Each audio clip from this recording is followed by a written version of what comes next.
तो ये चीज है कि SSC is not a very complex game, but उसको आपको एक स्ट्रैटेजी के साथ खेलना है। आपको ये समझना है कि एसएससी में हो क्या रहा है, एसएससी में हमें किस स्ट्रैटेजी से उसको इवॉल्व करना है कि वो किसी भी पॉइंट को पिक कर लेगा किसी भी पर्सन से रिलेटेड।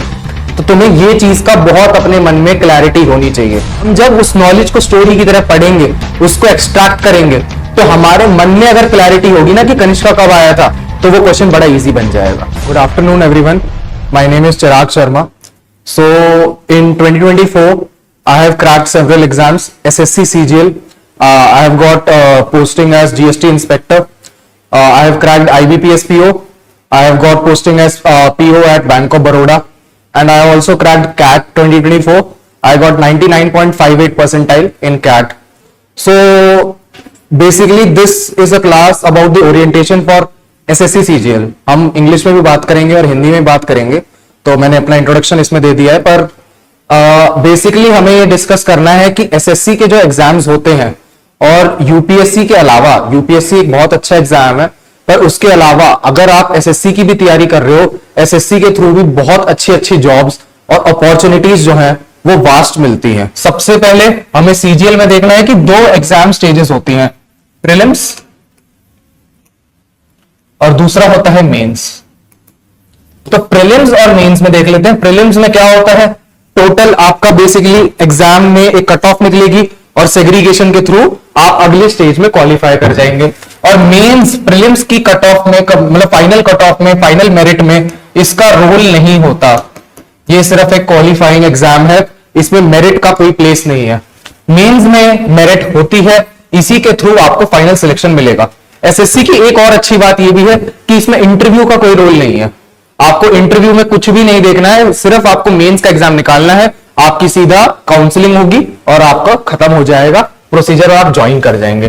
तो मेंस को आपको बेंचमार्क लेके चलना है कि आप कैसे पढ़ाई करेंगे।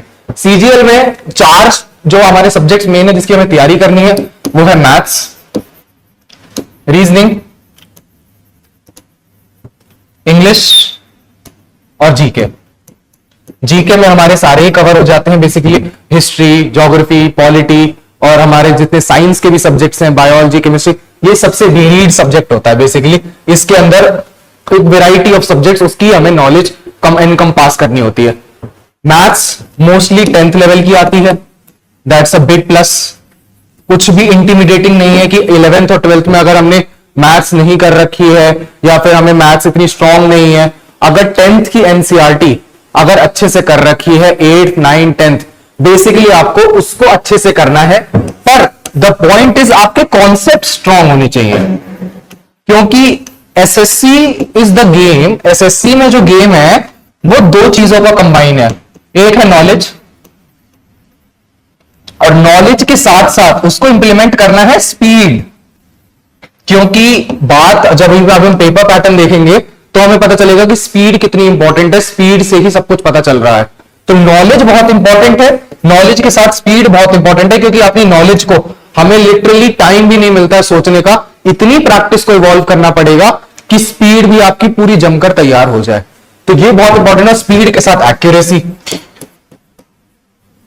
भाई मैथ्स कर रहे हैं, कैलकुलेशन में अगर प्रॉब्लम आ रही है, कैलकुलेशन वीक है, तो इतनी ज्यादा टिप्स पे कर लो कि कैलकुलेशन प्रॉब्लम ना आए। 17 सिक्सा कर रहे हैं तो मन में आना चाहिए साथ के साथ, ये नहीं कि अगर थोड़ा सा भी गलती हो गई, आंसर गलत आ गया, आप उसी पे स्टक रह गए, आपका पूरा टाइम चला गया, छूट गया। ये बहुत दिक्कत की बात है।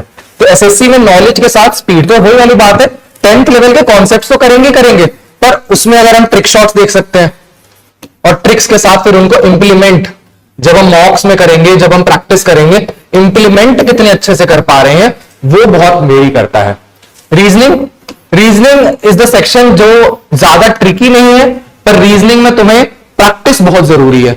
हम अगर नंबर सीरीज की बात कर रहे हैं, हम ब्लड रिलेशंस की बात कर रहे हैं, हम फिगर को डिकोड करने की बात कर रहे हैं, या हम किसी भी तरह के लेटर हम सीटिंग अरेंजमेंट की बात कर रहे हैं, अलग अलग टाइप के चैप्टर्स हमें आते हैं रीजनिंग में, जिसकी प्रैक्टिस और कॉन्सेप्ट्स को अगर हम देखेंगे तो ये सेक्शन आप अपना स्ट्रॉन्ग होल्ड बना सकते हो कि इस सेक्शन में तो मेरी कोई गलती नहीं होगी, मैं बहुत अच्छे से कर लूंगा, क्योंकि इसमें कॉन्सेप्ट्स अगर आप प्रैक्टिस करोगे तो बहुत जल्दी स्टिक कर जाते हैं।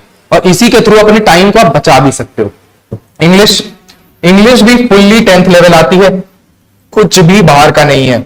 इंग्लिश में क्या है मेनली, अभी हम इंग्लिश का देखेंगे भी, पीवाईक्यूज आज हम उसके पीवाईक्यूज करेंगे। इंग्लिश में क्या है हम देखेंगे कि जैसे आपके एक्टिव पैसिव वॉइस है हम 10th लेवल तक करते हैं, डायरेक्ट इनडायरेक्ट है हम 10th लेवल तक करते हैं, हम स्पेलिंग मिस्टेक्स हैं उनको चेकआउट करते हैं, क्लोज गैप फिलिंग है उनको चेकआउट करते हैं हम, अगर कोई अपने सिनोनिम एंटोनिम्स है, इडियम्स हैं, ये जो कॉन्सेप्ट्स हैं ये लगते बेसिक है पर इसमें वास्ट नॉलेज बहुत लगेगी आपकी। सबसे बड़ी बात ये सिनोनिम एंटोनिम है, हम पूरी डिक्शनरी उठा के बैठ सकते हैं, कुछ नहीं पता कहां तक आ जाए। हम बात कर सकते हैं कि अगर इडियम्स है कितने इडियम्स आएंगे, पर बेसिकली हमें स्टिक करना है पीवाईक्यूज पे, और हमें यह भी देखना है आसपास कि हम क्या स्टडी कर रहे हैं, हम उसको कैसे लेके चल रहे हैं। हमें पीवाईक्यूज के साथ साथ अपनी नॉलेज को एक्सपैंड करते चलना है, उसको ज्यादा से ज्यादा याद करना है कि जो हम पढ़ रहे हैं, अगर 1 साल के पीरियड में हम पढ़ रहे हैं, हम इतने सिनोनिम एंटोनिम कर लेंगे, इतने इडियम्स कर लेंगे कि आपके एग्जाम में वो क्लिक कर जाए। बस वो बहुत इंपॉर्टेंट है कि आपने जो नॉलेज एक्सट्रैक्ट करी उसको आप इंप्लीमेंट कर पा रहे हो या नहीं कर पा रहे हो। जीके है, जीके में मोस्टली 1 पॉइंटर्स आते हैं, डायरेक्ट पूछेगा, एग्जाम्पल दे देता हूं, बैटल ऑफ प्लासी कब हुई, एग्जाम्पल हो गया। पॉलिटी में सीधा पूछेगा आर्टिकल 40 कौन सा है, कोई भी डिफिकल्ट चीज नहीं है पर तुम्हें कॉन्सेप्ट आना चाहिए। आर्टिकल 40 का मतलब क्या है, सीधा बोलेगा वो, विलेज पंचायत किस आर्टिकल में दे रखा है, 39, 40, 41, 42, बताओ, या तो आता है या नहीं आता है। तो थोड़ा बहुत आपको नॉलेज को याद करना है समझ समझ के।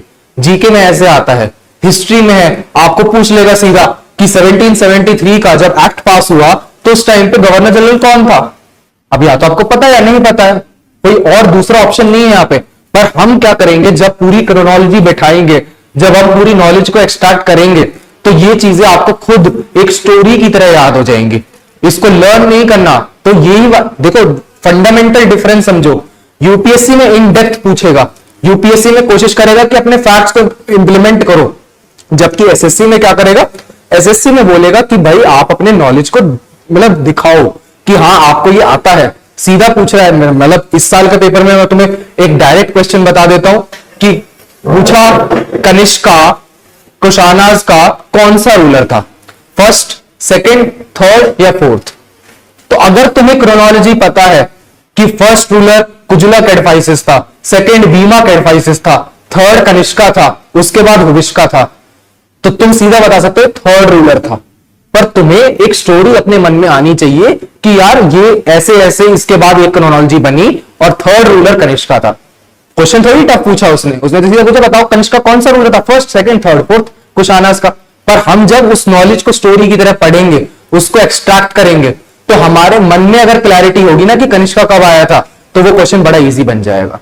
अगर हम आर्टिकल्स को पूरा एक सिस्टमैटिक वे में पढ़ेंगे कि फंडामेंटल राइट्स क्या होते हैं, ड्यूटीज क्या होती हैं, डीपीएसपी क्या होते हैं, तो बहुत इजी हो जाएगा। प्रेसिडेंट को जो पावर दे रखी है, ये पावर किस में दे रखी है, अटॉर्नी जनरल किस में मेंशन्ड है, तो बस वो तुमसे आर्टिकल पूछेगा या फिर ये पूछेगा कि भाई इसकी सर्विस कंडीशंस बता दो, या फिर उसको अपॉइंट कौन करता है। तो बेसिकली वो उसके 1 पॉइंटर्स है। 1 पॉइंटर का मतलब मैं ये कह रहा हूं कि वो किसी भी पॉइंट को पिक कर लेगा किसी भी पर्सन से रिलेटेड। तो तुम्हें ये चीज का बहुत अपने मन में क्लैरिटी होनी चाहिए। जब तुम सीजीएल की तैयारी कर लोगे ना, तो जो हम पहले देख रहे थे थोड़ा थोड़ा डिफरेंस आ जाता है। सीएचएसएल लोअर डिवीजन क्लर्क के लिए, एमटीएस 4th ग्रेड के लिए, बहुत ऐसे बच्चे हैं जो पहले एमटीएस निकाल लेते हैं, फिर अगले साल सीजीएल निकल जाता है, उसी साल भी निकल जाता है बहुत लोगों का। बहुत लोग सीधा सीपीओ दिल्ली पुलिस में सब इंस्पेक्टर बन जाते हैं। तो तुम्हारे को लेकिन फायदा क्या है, फायदा यह है कि एक बार अगर सिलेबस कर लिया तो ये 6-7 एग्जाम जितने भी हैं, इनकी चाबी खुद खुल जाती है। ऑब्वियसली तुम अगर सीधा एमटीएस भी हो जाते हो तो ये थोड़ी सोचना है कि यार अब मैं तैयारी मेरे को कुछ अलग करना पड़ेगा, नहीं, बस थोड़ा मॉक्स में डिफरेंट होता है। हो सकता है किसी में 25 क्वेश्चन जीके के पूछे हो, किसी में 30 पूछे हो, किसी में मैथ्स की वेटेज थोड़ी ज्यादा हो, किसी में कम हो। पर जब तुम करोगे तो मैथ्स के सिलेबस तो सेम ही है, सब में ही वही पूछेगा, time and work, time speed distance, means duration, जो 10th क्लास तक हम पढ़ रहे हैं, ये सब चीजें ही बार बार रिपीट करती हैं।